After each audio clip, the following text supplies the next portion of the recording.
Así la vida daré, oye sopaca poeta, al lacayo Jonás nada rime solapado.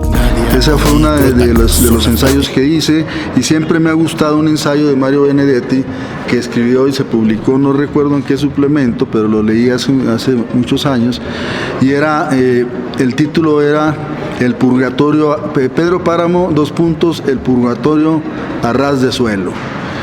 Entonces tenemos esta novela cuyo germen se llamó Los Murmullos, y hay un facsímil del Fondo de Cultura Económica donde Rulfo va haciendo las enmiendas de las palabras de su novela, y eso me hizo recordar a Felisberto Hernández, que tenía, por ejemplo, la primera versión de La Casa Inundada, y que no se parece, escritor uruguayo, que no se parece casi nada a la última versión, porque corregía, como decía Jorge Cuesta, los textos hasta el exceso del pétalo.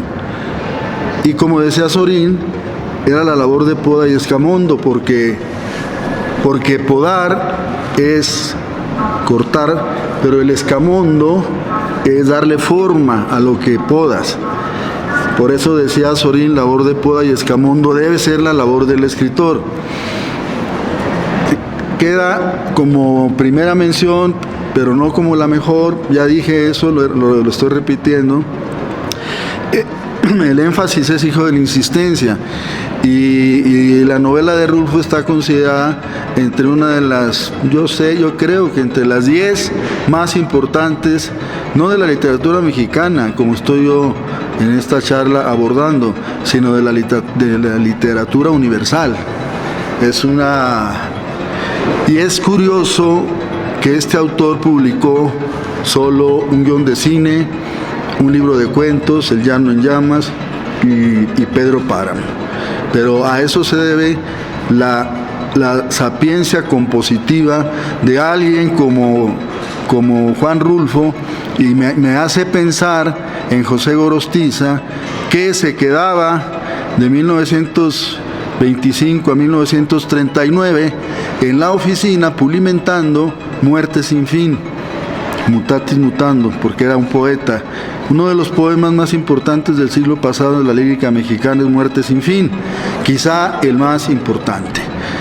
¿Qué significa? Que una obra de ese calibre se va decantando en un fino alambique, aunque existen escritores que logran textos relampagueantes, como Dostoyevsky, que en pocos días escribió El Jugador, y es un libro inmortal.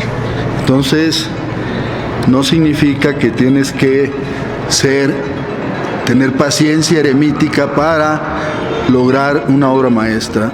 Hay autores que tienen revelaciones, y esas revelaciones hacen que... No hablo de los personajes de Rulfo, no hablo del inicio, de lo del padre, pero sí hablo de Comala, que es el topónimo, porque Comala lo emparento con Santa María de Onetti, y qué lástima que Carlos Fuentes dejó de costado a Onetti en el acercamiento a la novela hispanoamericana. Hablo de Comala, de Yocnapatagua, de Faulkner, estos lugares míticos, emblemáticos, logotípicos, como también, por ejemplo, Macondo, de Gabriel García Márquez. Rulfo era un escritor que vivía atormentado en una época de alcoholismo, después dejó el alcohol, y Carlos Pellicer de manera irónica decía que Rulfo había dejado el alcohol y no había vuelto a escribir algo como los dos libros antecitados. La segunda opción, bueno, los personajes de Rulfo son muy famosos, Susana San Juan, etc. La segunda opción es una novela que algunos críticos dicen que es un libro, que es un cuento, que no es novela, por la dimensión.